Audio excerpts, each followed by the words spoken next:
हाँ बच्चों, आज हम कक्षा 9 में आपको प्रोजेक्ट के बारे में बता रहे हैं। पाठ्यक्रम आपका अर्धवार्षिक का पूर्ण हो चुका है।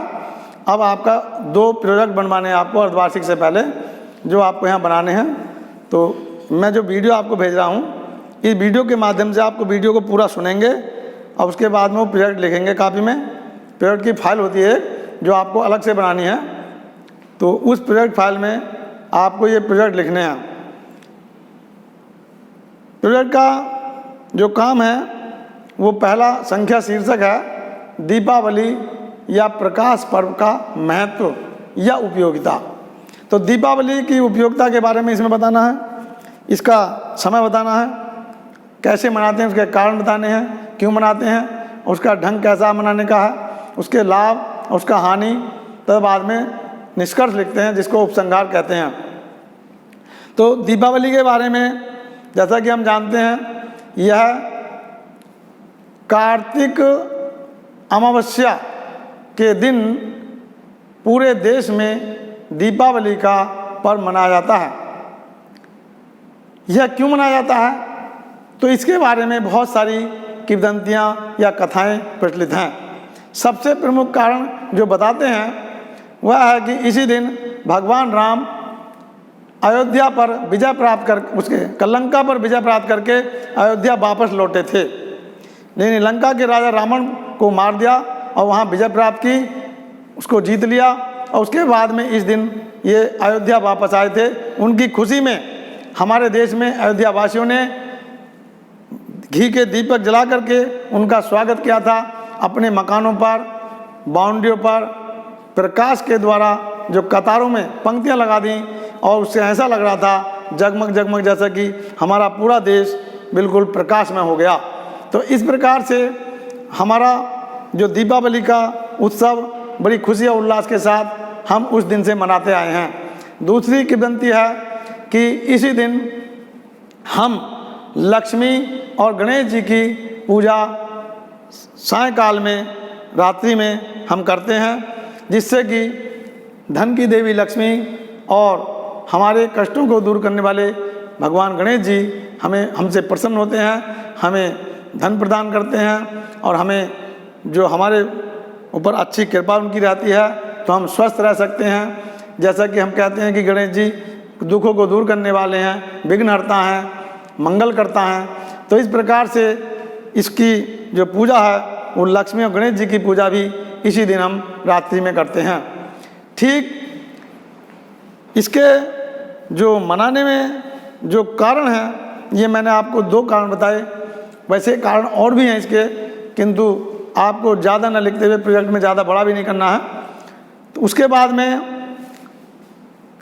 ये इसका जो मनाने का ढंग है वो ये है कि हम इस दिन रात्रि में दीपकों की कतार, मोमबत्तियों की कतार, या आजकल तो विद्युत बल्ब की जो झालर आ गई हैं, उन झालरों को लगा के प्रत्येक व्यक्ति, गरीब से गरीब व्यक्ति भी अपने घर पर झालर लगा करके और उस दीपावली को याद करता है जब भगवान राम अयोध्या वापस लौटे थे तो उसने खुशी में जो दीपक जलाए गए थे।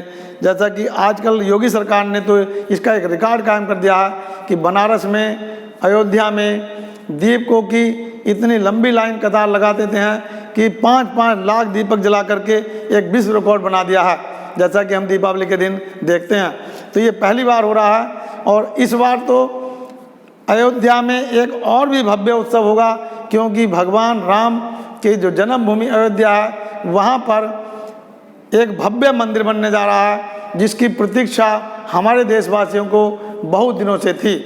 क्योंकि उससे पहले वहाँ पर बाबर के समय में हमारे मंदिर के एक भाग को तोड़ करके बाबरी मस्जिद बना दी गई थी, जिसका 1992 में उस मस्जिद के ढांचे को गिरा करके फिर पुनः वहाँ पर मंदिर का निर्माण करने की एक सौगंध खाई थी, जो 5 अगस्त 2020 में हमारे देश के माननीय प्रधानमंत्री श्री मोदी जी के द्वारा उस मंदिर की नींव रखी गई और वह मंदिर बनने के लिए लगभग 1000 दिन यानी रखे गए हैं। इन 1000 दिन में यानी 3 वर्ष से ऊपर के समय में वो बनकर पूर्ण तैयार होगा। तो कितनी खुशी होगी हमारे देशवासियों को। तो इसलिए अब की बार जो दीपावली आएगी उसको और विशेष ढंग से मनाया जाएगा। ये सरकार ने भी कमर कस रखी है। अयोध्या को एक विशाल पर्यटक स्थल बनाने के लिए घोषणा हो चुकी है। वहाँ 5 स्टार होटल बनाने की घोषणा, 10 रिजॉर्ट बनाने की घोषणा, अंतर्राष्ट्रीय हवाई अड्डा बनाने की घोषणा, अनेक प्रकार से अयोध्या नगरी को विश्व में एक ऐसी पहचान दिलवानी है जैसे कि भगवान राम को हम हमेशा याद करते रहें, कोई भूले ना। भगवान राम ने पूरे 14 वर्ष तक पैदल यात्रा करके अपने घर से निकल के अपने पिता के वचनों को पूरा करने के लिए और वन वन भटकते हुए उन 14 वर्ष में वनवास काल को पूरा किया, अनेक राक्षसों को मारा और फिर लंका के राजा रावण पर चढ़ाई करके उनको समाप्त किया, क्योंकि वो उनकी जो पत्नी थी सीता जी माता जी, उनको वो चुरा करके ले गए थे। तो इसलिए असत्य पर सत्य की विजय इस प्रकार इसमें दिखाई गई है, या बुराई पर अच्छाई की विजय दिखाई गई है। तो इस पर्व को हम मनाने में बुराई पर अच्छाई की विजय या असत्य पर सत्य की विजय भी मानते हैं। ठीक इसी प्रकार हम जब दीपावली का उत्सव मनाते हैं तो इससे हमें कुछ लाभ भी होते हैं और कुछ हानियाँ भी होती हैं। लाभ क्या होता है? लाभ तो ये होता है कि इस दीपावली को मनाने से हमारे घर के अंदर, जो दीपावली से पहले ही हमारे घर के अंदर पुताई शुरू हो जाती है, जो वर्षा काल में जीवाणु कीटाणु छोटे मोटे जम जाते हैं या गंदगी आ जाती है या सीलन आ जाती है, उस सब की मुक्ति पुताई से हो जाती है और घर साफ दिखाई देता है। और जिस घर में सफाई ज़्यादा होती है, कहते हैं कि लक्ष्मी भी उसी घर में निवास करती हैं।